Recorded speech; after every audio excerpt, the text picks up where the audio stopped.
What's going on, everybody, and welcome back to the World War History Bar. Hope you had a fantastic day. Today we're doing the third installment of our little in-depth look at the Air Force Museum. Name in the works. To be determined. to be determined. But today we're going to be looking at this gorgeous thing, the C-47. You probably know it best as a troop carrier for the paratroopers, both on D-Day and other missions as well. It's his favorite plane. It definitely is my favorite plane. But with that said, if you do enjoy, smash the like button, subscribe. It takes no effort from you, costs nothing, but it helps us immensely. Of course, turn on post notifications so you get notifications whenever we do make a video. With that said, enjoy the video about the C-47. Alright guys, so the C-47 is a troop carrier plane used during World War II. It was used primarily whenever they did paratrooper drops, like in Italy during the invasion with the 82nd Airborne, or during Normandy, which it's most known for, was the drops with the 82nd and 101st Airborne, along with the British 1st Airborne on D-Day. And it's such an iconic plane. I mean, you can't really, there's no other plane as iconic. Well, maybe.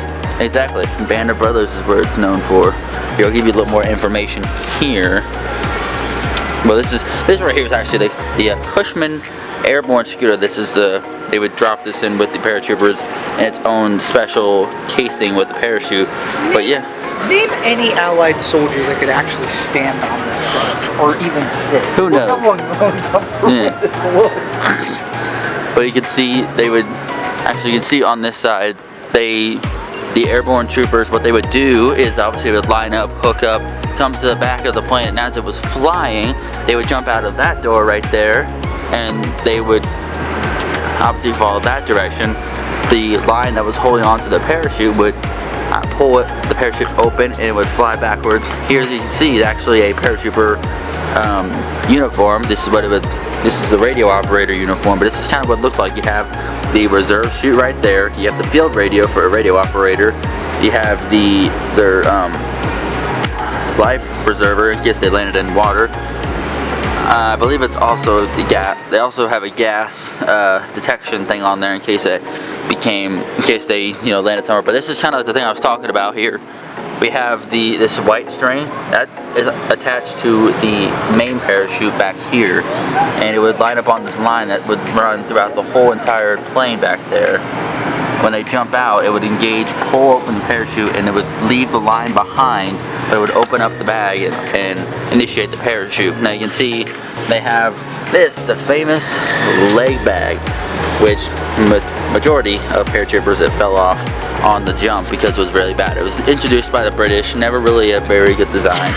But you can see a picture of some paratroopers inside the plane right before D-Day, getting prepared. There was a lot they had to carry, so it was very uncomfortable. You can see some on this angle as well. We got the helmet, the whole uniform, everything, the jump gloves. The jump boots, which were unique to the paratroopers, they'd actually get mad at other people if they were wearing it if they weren't paratroopers. It was a special thing. They loved it. Absolutely loved it. Here's a radio they would carry for the radio operators. Massive antenna. That's the bag right there they would do it in. So yeah, this is the C-47. I mean, it's definitely a very unique one. If you've seen Band of Brothers, you know about the one that did, a couple that did crash land on D-Day because of the immense anti-aircraft fire from the flak guns. But yeah, you think, stand in the door, hook up, check, equipment check, sound off for equipment check, and then you jump out. That's cool. Here's actually a part of one. Well, now it doesn't say here what exactly it is, but also they had gliders as well, which these C-47s did tow, which they don't have one here, I don't believe, but they did tow them. And here actually is Major General Matthew Ridgway's jump jacket. What's cool is you see these patches. You can see it's kind of hard with the glare, but that right there is a bag they added. They added these extra bags along with a bunch of other ones on the pocket, which you do not see on here, but they definitely added more and more. They added a bunch of extra ones. A lot of people did, just to give more and more areas to hold stuff. Because they had so many things they had to carry with them, like grenades, candy, food rations, coffee, extra, bandages and stuff like that. You can see a picture of a guy right here who has a lot of stuff in his bag. You see his pockets are bulging because he has so much stuff. But yeah, C-47. A very cool, very iconic piece, I will say that. Coming underneath the wing right now. You gotta admit, it's such a beautiful piece. I believe this one's a restored one that was used in D-Day, but I could be wrong. Here, there you go. It was towed gliders. Yeah. Here, I'll give you guys a look here at the at this board.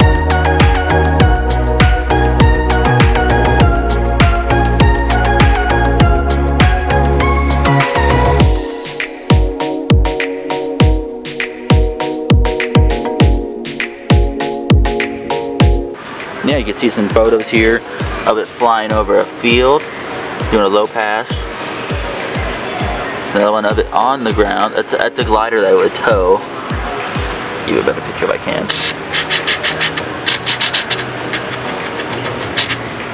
There it is. But yeah, that is the C-47. A beautiful plane. Really is. Actually, now that I'm looking at it here, there actually is a glider, or what a glider would look like right above. Right there is a glider that this would tow.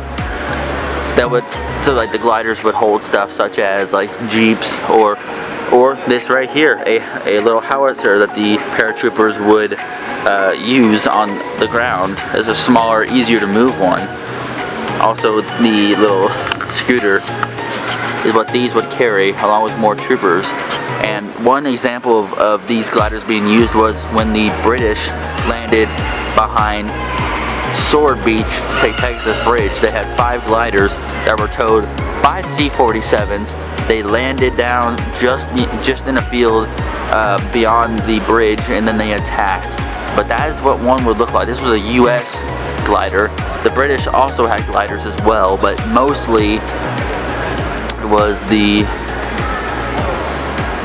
American glider. But yeah, that's a glider, and that's the C-47. Really interesting and really cool.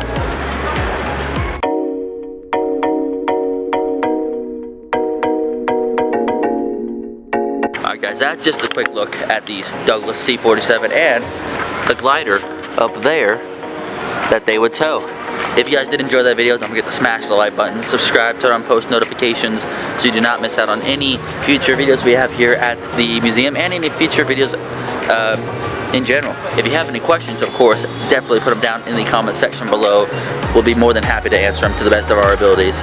Also, Chase is somewhere over there. I don't know where he went, so that's why it's just me doing the outro. But yeah, that's it.